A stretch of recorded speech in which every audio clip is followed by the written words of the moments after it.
Before we delve into this chilling tale from the vast wilderness of Yellowstone National Park, I want to thank you for tuning in. Let me know in the comments where you're watching from as we unravel one of the most perplexing disappearances in recent park history. The discovery of a burnt camera in 2024 containing disturbing images has finally shed light on a honeymoon that ended in tragedy and mystery years earlier. The newlyweds, Eliza and Marcus Harlow, were last seen on June 12, 2020, embarking on what should have been a 3-day backcountry hiking trip to celebrate their recent marriage. The photographs recovered from their damaged camera reveal a horrifying truth about what happened in the remote northwestern region of the park, a truth that had remained buried until now. What began as a romantic getaway into one of America's most beautiful landscapes became a nightmare that would baffle investigators for years. Tonight, we piece together the final days of the Harlow couple and the sinister presence that stalked them through the wilderness.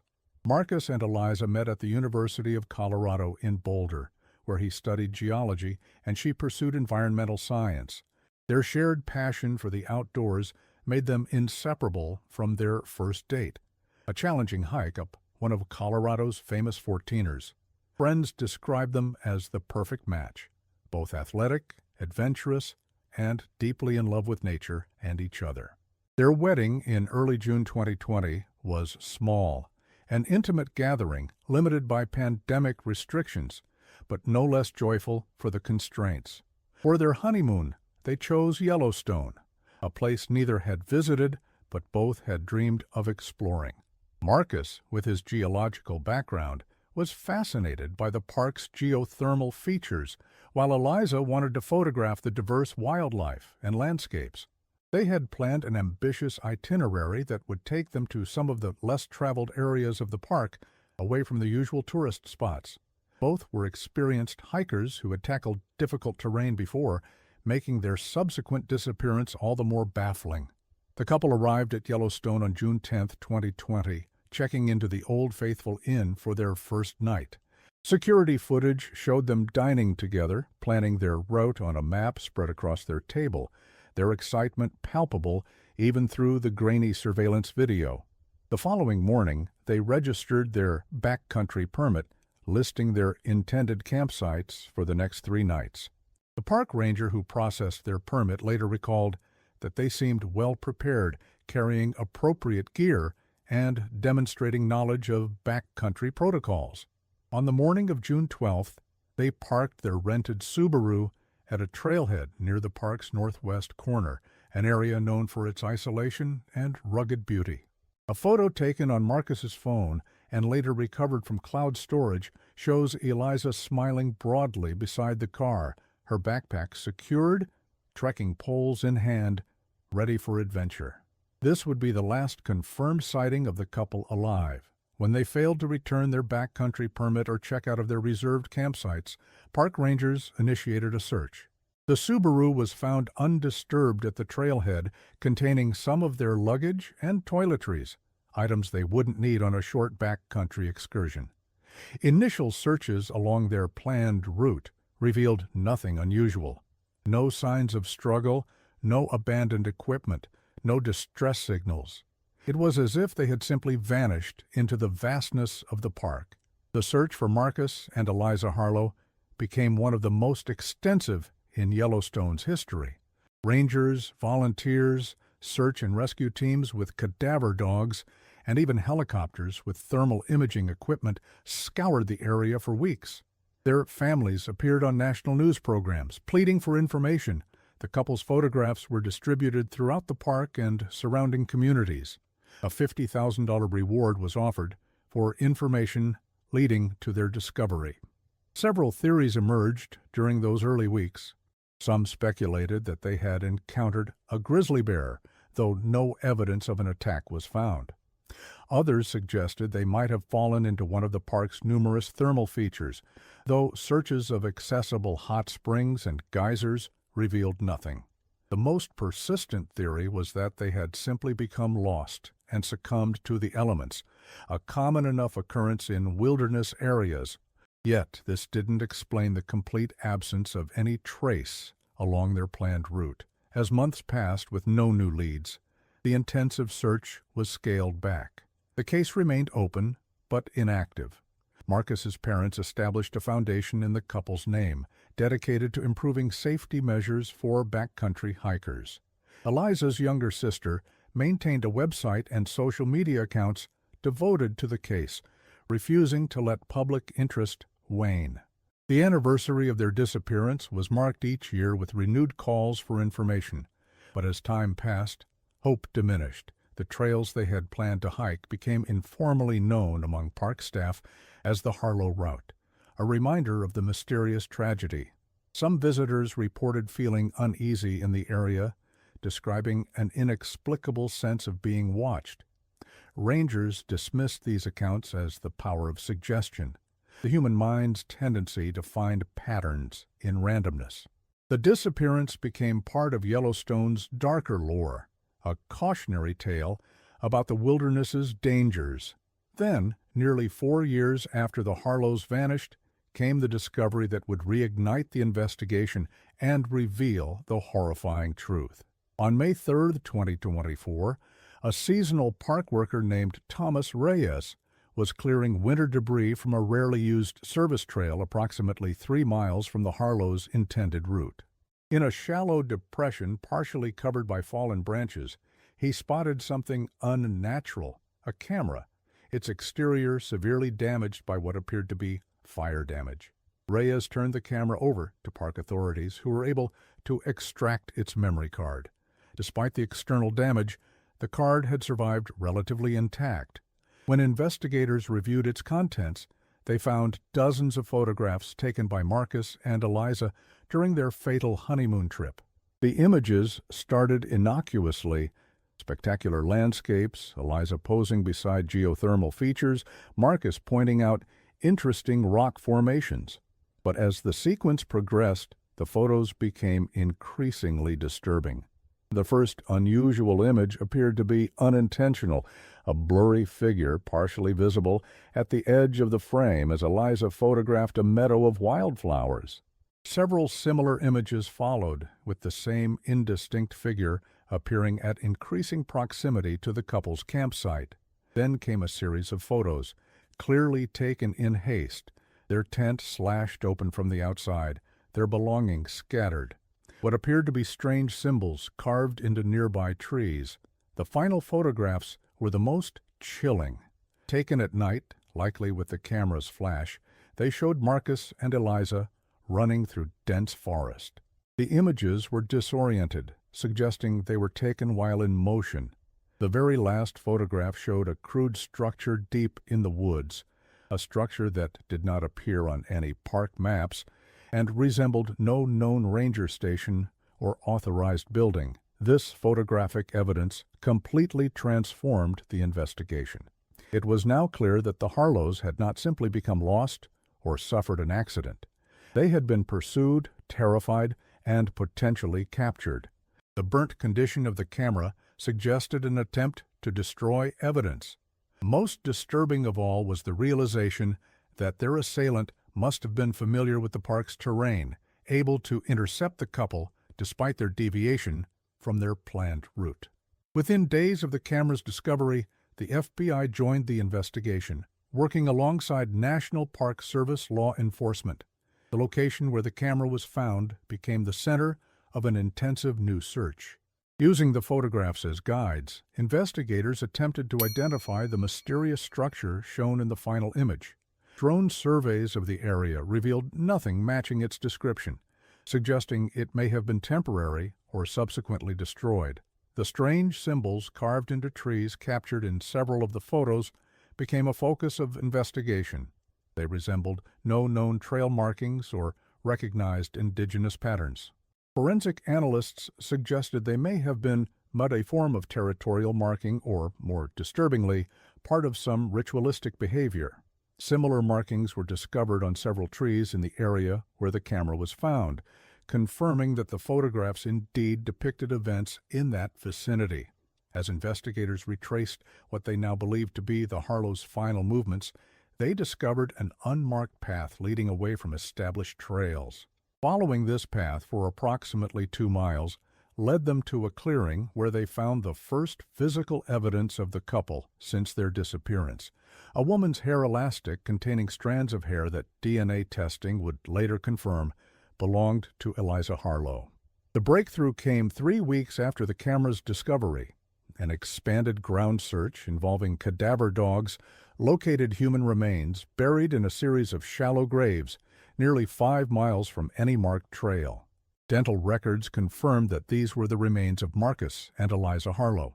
The condition of the remains indicated they had died within days of their disappearance in 2020, though the precise cause of death was difficult to determine due to decomposition. The most disturbing aspect of the discovery was the evidence suggesting that the couple had not been alone in this remote area. Archaeological techniques revealed the foundations of a small structure that had once stood nearby, likely the building captured in the final photograph. Fire damage to the surrounding soil indicated it had been deliberately burned.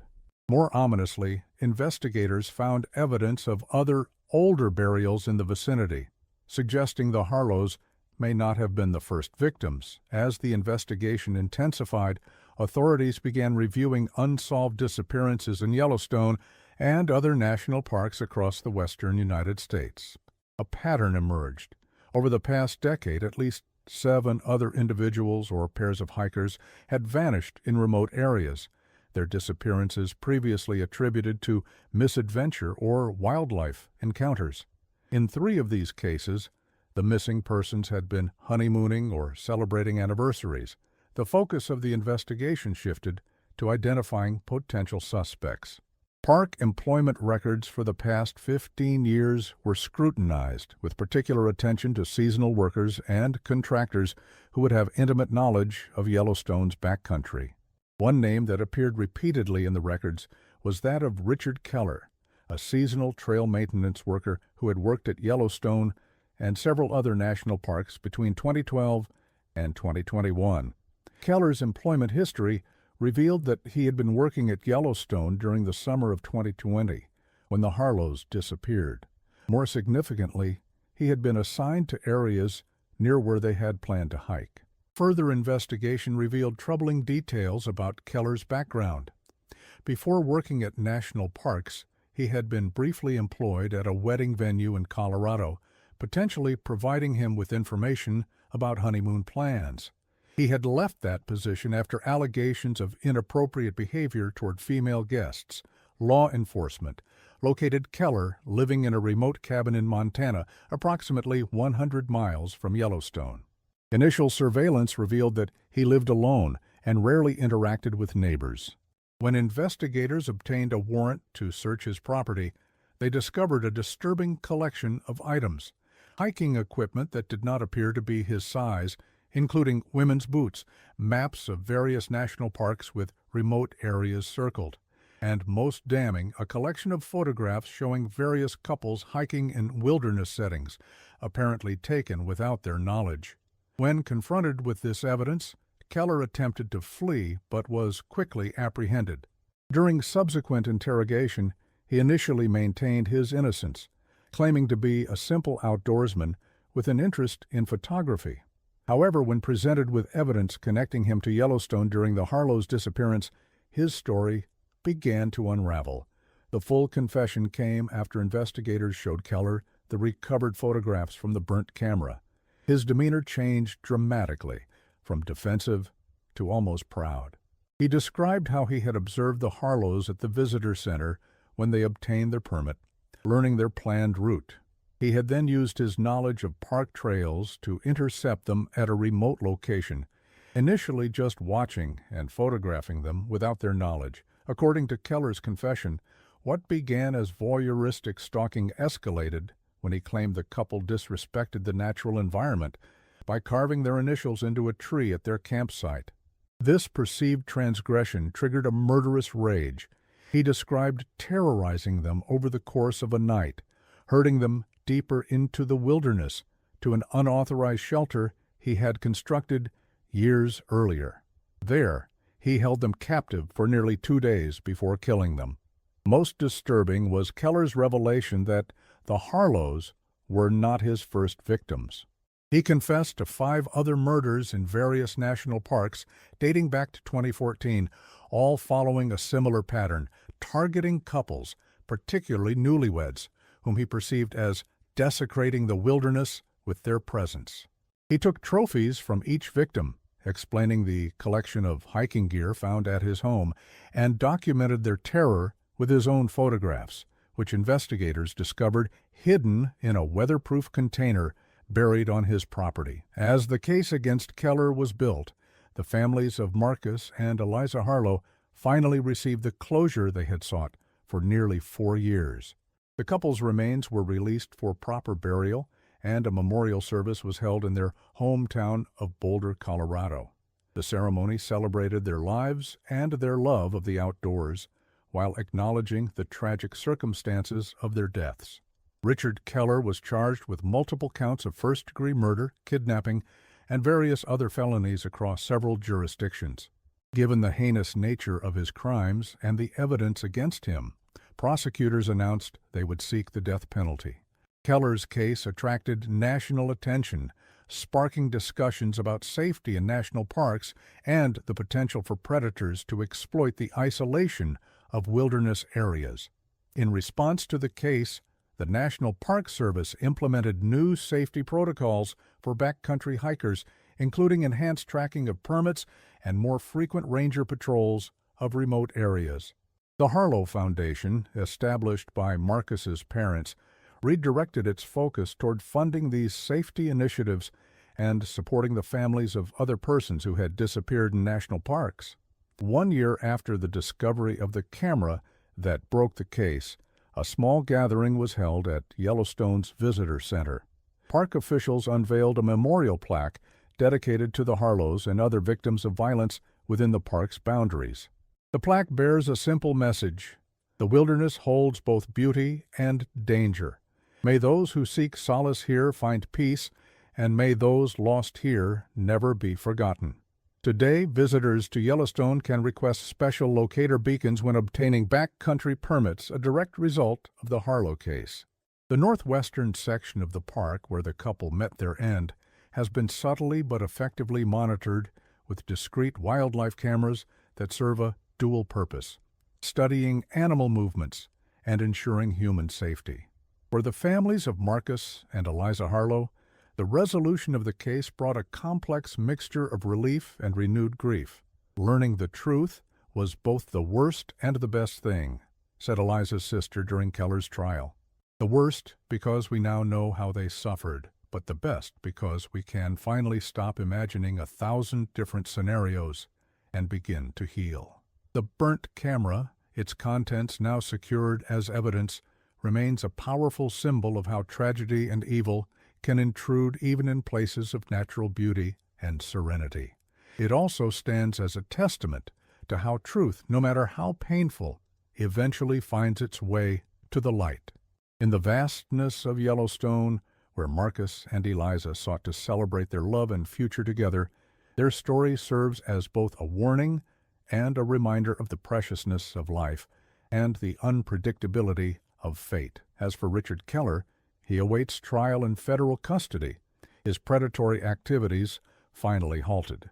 The wilderness he claimed to protect from disrespectful visitors is safer without his disturbed presence. And for those who venture into America's national parks seeking adventure and connection with nature, the story of the Harlows is a somber reminder to cherish each moment of beauty while respecting the wilderness and remaining vigilant, even in paradise. In the 4 years since their disappearance, Yellowstone itself has continued its ancient cycles: geysers erupting, wildlife migrating, seasons changing. The park's timeless rhythms serve as a reminder that nature itself is neutral, neither malevolent nor benevolent. The evil that befell the Harlows came not from the wilderness they loved, but from the darkest corners of human nature.